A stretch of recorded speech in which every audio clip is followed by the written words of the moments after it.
अच्छा, एक चीज कहना चाहूंगा भाई साहब, क्या कोई बराबर के आदमी को ऊपर लठ ठा सकता है? क्योंकि लठ का जवाब लठ से ही मिलेगा ना। एक सफाई कर्मचारी को पर आप घर पे बुला के तो कोई दुश्मन को भी नहीं इस तरीके के अल्फाज बोलता। मेरे हिसाब से तो कोई नहीं बोलता। दुश्मन भी आ जाए तो उसको भी सादर समित बुलाया जाता, आ जाओ चाय पियो बैठो। ये तो लठ ठा के और खींच के ऐसे भगा रहे हैं। ये चीजें देख रहे हो आप सारी। आज की प्रेस कॉन्फ्रेंस करने का मेन मुद्दा ये है कि ऐसी सोच का, मानसिकता का व्यक्ति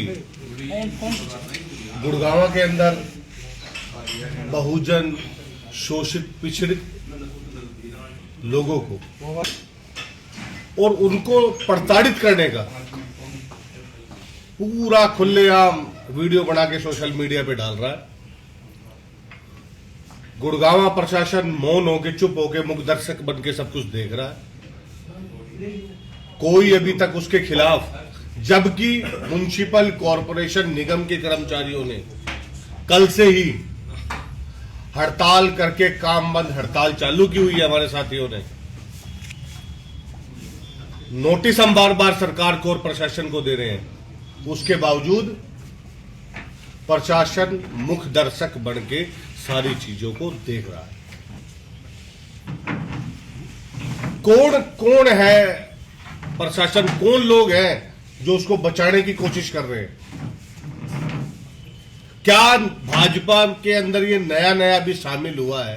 क्या भाजपा ने इसीलिए शामिल किया था कि वो इस तरीके से शोषित, पिछड़ित लोगों को इस तरीके से हरासमेंट करे?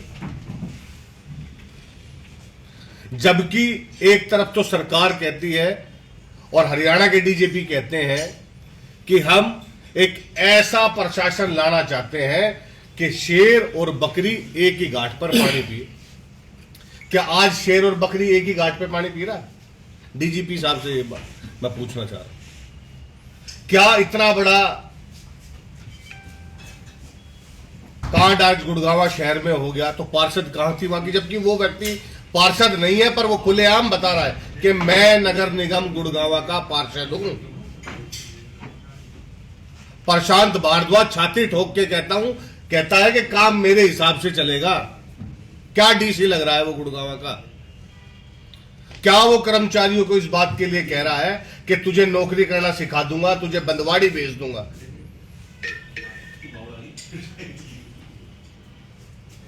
बहुजन समाज के, दलित समाज के बच्चों की इस तरीके से वीडियो डाल के सोशल मीडिया पे उनको बेइज्जत करने का काम कर रहा है। ये अधिकार उसको किसने दिया?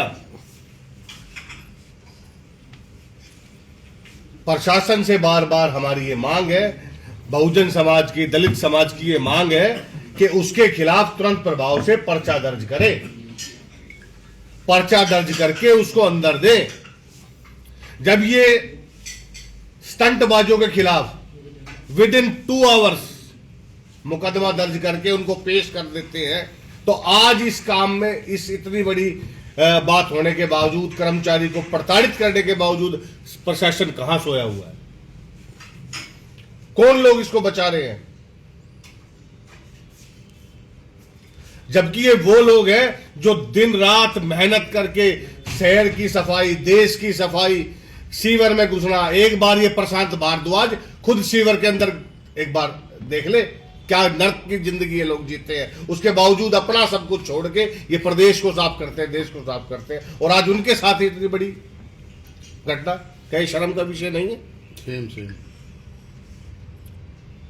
विषय नहीं है सोचने का? क्या उसके बच्चे जब देखते होंगे कि उसके पिता की नौकरी पर जाने के बाद इतनी दुर्गति की जाती है, इतनी तरीके से बेइज्जत किया जाता है, तो क्या उसके बच्चे उस पिता को अगले दिन नौकरी पे जाने के लिए मतलब खुश रहेंगे? क्या आदमी सोच सकता है इस बात को?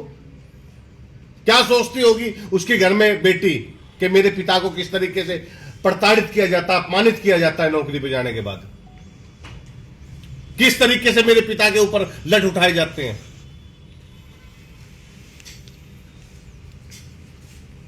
वो कह रहा है कि ये कोई मैंने तो कहा था काम नहीं करा तो धक्के मार के भगाएगा क्या? प्रशांत भारद्वाज धक्के मार के भगाएगा क्या कर्मचारी को? ये बहुजन समाज में, दलित समाज में, वाल्मीकि समाज में इस बात को लेकर रोष है। हर बच्चा आज सड़क पे है। प्रशासन मुख दर्शक बन के चुप बैठा है। कहां है लॉ एंड ऑर्डर? जबकि टाइम्स ऑफ इंडिया में ये बड़ा बड़ा छपा कि किसी भी पार्षद का रिप्रेजेंटेटिव फील्ड पे जाएगा नहीं। जो पार्षद है, अगर सरकार ने महिला सशक्तिकरण को बल देने के लिए, महिलाओं को पॉलिटिक्स में, राजनीति में आगे लाने के लिए सीटें दी हैं, लोगों से जुड़ने के लिए अवसर दिया है, तो उसके बावजूद भी जीती पार्षद है, उसकी वाइफ है और पार्षद वो बन गया। ऐसा क्यों? वीडियो में साफ साफ कह रहा है। और उसके बाद उसने दूसरी वीडियो भी डाली कल, और दूसरी वीडियो में ये कहता है कि बताओ मैंने तुम्हें गाली गलौज किया क्या? बताओ मैंने तुम्हें कुछ बोला क्या? जबकि SC/ST एक्ट के अंतर्गत आती है कि किसी भी शोषित पिछड़ित वर्ग के लोगों को अगर प्रताड़ित किया गया तो वो भी कहीं ना कहीं SC/ST एक्ट के क्राइटेरिया में आती है। उसकी मानसिकता क्या थी? उसको काम कराना था, सुपरवाइजर को बोलता, जेई को बोलता, SDO को बोलता, एक्शन को बोलता, कमिश्नर को बोलता कि भैया इसको हमारे को मैन पावर बढ़ाई जाए, हमारे को मैन पावर दी जाए। डायरेक्टली जाके आप देखो उस वीडियो को, वो कुर्ते से बाहर कूदने को तैयार है।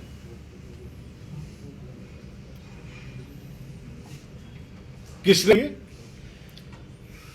कहा गया प्रशासन? मतलब अंधेर गर्जी और चौपट राजा। कोई भी कुछ करे, कोई भी कुछ करे। भाई साहब ने ये मानसिकता उसकी, भाई साहब ने भी बताया कि इस वार्ड से, 33 नंबर वार्ड से, मैं आपको घटना बता दूं, 33 नंबर वार्ड से इससे पहले बहुजन समाज की एक महिला पार्षद थी। तो ये प्रशांत भारद्वाज अपने गले में ढोल डाल के उसको पूरे वार्ड में बजाता हुआ घूमता था और ये कहता था कि कहां है पार्षद? पार्षद कहां है? पार्षद का आदमी है, पार्षद कहां है? पार्षद कहां है? अब इससे हम पूछ रहे तेरी वाइफ कहां है? पार्षद। तू अपने आप को पार्षद बता, तेरी वाइफ कहां है? तू तो पार्षद ही नहीं है। उसके बाद तू छाती ठोक के कहता मैं पार्षद हूं। इसको समाज से माफी मांगनी पड़े। कमिश्नर साहब से, प्रशासन से यह विनती है कि इसकी वाइफ को तुरंत सस्पेंड किया जाए और जिन कर्मचारियों से इसने बदसलूकी की है उनसे ये लिखित तौर में समाज के बीच में आके माफी मांगे। और ये तो अभी समाज ने थोड़ा सा ट्रेलर दिखाया है। समाज के भाई बैठे हैं बड़े, ये तो ट्रेलर दिखाया है। हम पूरी तरीके से सफाई व्यवस्था, सीवर व्यवस्था की सफाई सब पूर्ण तरीके से अपने समुदाय के बड़ों से बात करके, सबसे विचार विमर्श करके जो नीति होगी हम पूरी तरीके से बंद कर देंगे। अपने मान सम्मान को मार के अगर मुझे नौकरी करनी पड़े तो मुझे ऐसी नौकरी की जरूरत नहीं है। सबका एक अपना सम्मान होता है। क्यों नहीं करते उसके खिलाफ मुकदमा दर्ज? पार्षद है, वो है पार्षद। पार्षद तो उसकी बहू है। याद तो कौन होता? वो जाऊंगी बेटा वाला की याद। पार्षद बन गया, कोई मुख्यमंत्री थोड़ी बन गया। कोई राजनीतिक दल आप लोगों के साथ का ये मुद्दा है, सामाजिक मुद्दा है। हम ना तो इसको पॉलिटिकली करना चाहेंगे, ना हम इसको चाहेंगे कि ये पॉलिटिक्स में जाए। भाई हमारे दर्द समाज का है और समाज के लिए हम खड़े हैं। गलत तो हुआ है। हाँ गलत हुआ है, गलत हुआ है। समाज जो फैसला करेगा, समाज के बड़े बैठे, समाज का जो फैसला होगा हम सर माथे पे होगा और हम बर्दाश्त नहीं करेंगे बिल्कुल। और